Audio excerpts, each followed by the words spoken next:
Hey everyone, my name is Meera. Welcome back to my channel. So today I'm going to be doing my March wrap up. Now March was a month of trying to catch up with all my review copies and I had quite a few of them piled up. And I was happy to see that I was able to get through a majority of them over the course of the month. In addition to that, because the International Women's Day was in March, on Instagram we had this readathon which is called the Fem March Fest, for which we had to read books written by women authors.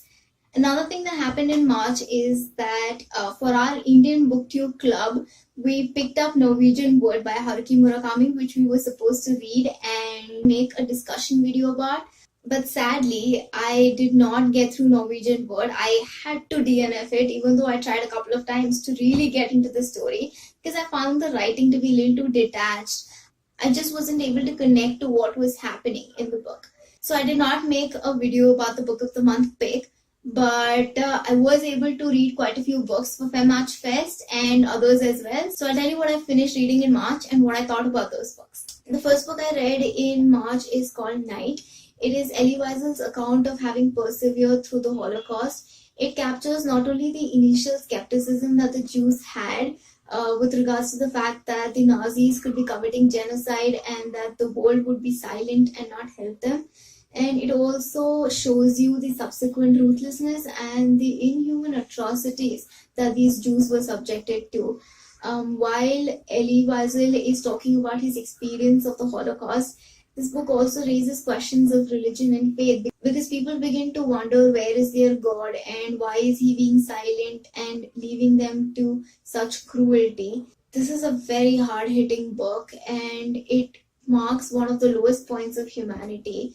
It's a translated work and I don't think I can review it or say anything about it that will fully justify why it is an important read.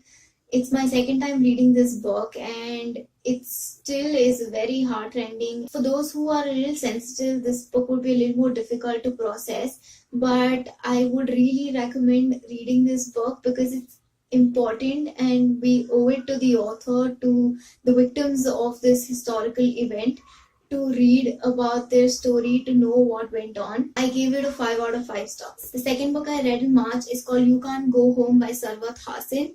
This is a collection of interrelated short stories which concerns a set of characters, Shireen, Naila, Kareem, Rehan and some others, who have known each other since high school. It is based in Pakistan and it talks about their desires, their aspirations, their future selves, and it also has this hint of mysticism in it which I particularly enjoyed reading about. Some of the stories in this book has this quality of being haunting and alluring, and even after you're done reading them, the mystery still remains with you, which I didn't mind. In fact, I liked.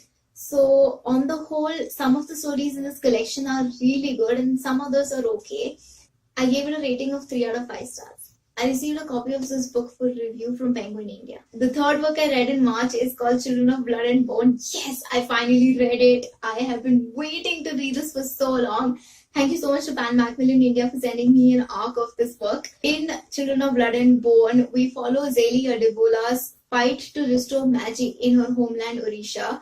When she was but a child, the corrupt king of Orisha destroyed the Meiti's connection to the gods, thereby destroying magic. He also killed her mother. Now an opportunity to fight back opens up for Zeli and her brother when a rogue princess crosses their path and brings to them an artifact that could be used to restore magic. Without a doubt, I love this book so much.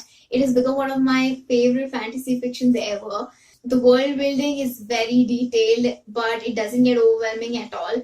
The author's writing style, it embellishes the plot so much. There's just so much thrilling adventure going on in this book that you cannot set it down without finishing it. The chapters are a bit on the longer end, but there are so many plot points that it totally justifies that. I loved it. I'm sure you'll really enjoy it too if you like fantasy fiction. So definitely pick this up. I feel like it's going to be one of the best books of 2018.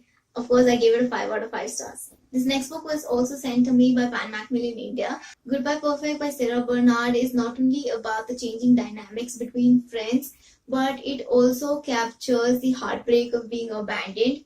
Eden is caught off guard when she finds out that her best friend Bonnie has run away. What I liked most about this book is that it brings to life the struggles of teenagers, their mentality, and just what it takes for them to build an identity, a sense of self that they can live with, and just how much of a role society plays in making their life a little bit more difficult by creating these standards that teenagers feel like they need to conform to. This is an epistolary novel. I have reviewed it on my channel, so look for the link to watch the review of this book.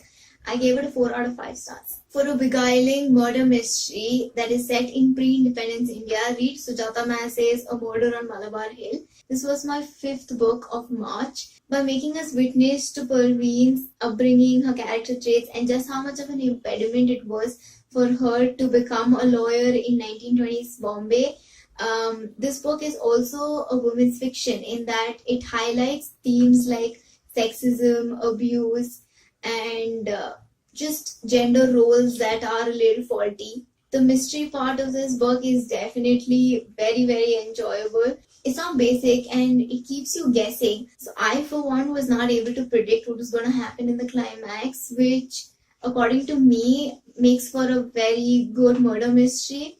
I have also reviewed this book on my channel as well as my blog, so check that out. I gave this book a 4 out of 5 stars. The 6th book I read in March was an arc that I had been given access to by HarperCollins via Edelweiss. So this book is called Heretics Anonymous by Katie Henry. It chronicles the life of Michael, who is fed up of moving around from place to place. It doesn't make matters easier that as an atheist, he has to attend a school called the St. Clair's Catholic School, where all the students are forced to bow down to the religious doctrine. So you can imagine his wonder when Michael stumbles upon a secret society in school called the Heretics Anonymous, which is made up of students with diverse religious and spiritual beliefs. I had fun reading this book, especially because of Michael's wit and the doings of these rebellious teenagers. But I don't know if it's worth the hype. But of course, it's enjoyable. So I gave it a 3.5 out of 5 stars. If you can't tolerate varied opinions about religion, then maybe this book is not for you. Nancy Springer, in her upcoming fantasy number known as The Orling Prince, tells the tale of the royal family of Caledon.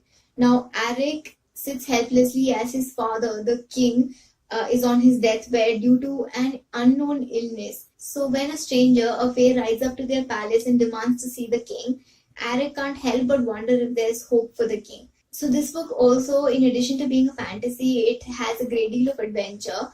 I moderately enjoyed reading it. I felt that if you look at the writing, the setting, and the subplots individually, they're pretty good in themselves. But when you put it all together, it just didn't gel well. I don't know what was missing, but I felt like something was. I didn't love it, but it was okay. I gave it a 3 out of 5 stars. In A Girl Like That, Tanaz Bhatena weaves a heart-wrenching story of a girl who has been dealt a bad hand all her life. People think they know Zareen very well. They proceed to call her names like bastard, rebel, slut, and they don't hesitate in making her life hell. As an orphan, Zareen lives with her aunt and uncle, who are no more supportive and understanding than the rest of society. So when Zareen and her friend Boris are found to be dead in a car crash, people who have known her begin to wonder what happened to the girl that Zareen was. This book was so good. I teared up more number of times than I can count. It has not been told chronologically, so we follow Zareen's story through flashbacks and fast forwards. Some sections where Zareen herself is speaking about incidents that have happened to her. As a contemporary fiction, it highlights the harsh realities behind modern schooling and just how toxic people can be. This is a book I would read time and time again. It is totally worthy of being reread. I am very impressed by Tanaz Bhatena's work. This is one of my highly recommended books of 2018. So pick it up if you haven't already. Every time you judge somebody without knowing the whole story, you are harming them a little at a time, the consequences of which nobody can ascertain. I rated this book 5 out of 5 stars, but It's more like a million stars. The ninth and the last book I read in March is called Of Nights and Lilies by Sonali. She is a bookstagrammer and a booktuber herself, so check out all of her social medias, which I'll link in the description below. She sent me her book for review. Of Nights and Lilies is the story of Shruti and Abhi, how they meet, how they get over their inhibitions, and how they gradually fall in love. Those of you who enjoy reading romantic love stories will probably enjoy this. The book has been written very well. And there were some sections where even I, the cynic, couldn't stop smiling. So that's it for my March wrap up. I finished a total of 9 books in March, and they were all substantially long books. So I am quite pleased with myself. Let me know what were your favorite books that you read in March. Mine have to be Children of Blood and Bone by Tomi Adeyemi and A Girl Like That by Tanaz Bhattena. Thank you so much for stopping by. If you enjoy watching videos about books, I hope you'll subscribe to my channel. I have a great deal of interesting content lined up for all of you, and I would really appreciate it. I'll see you in the next video. Bye!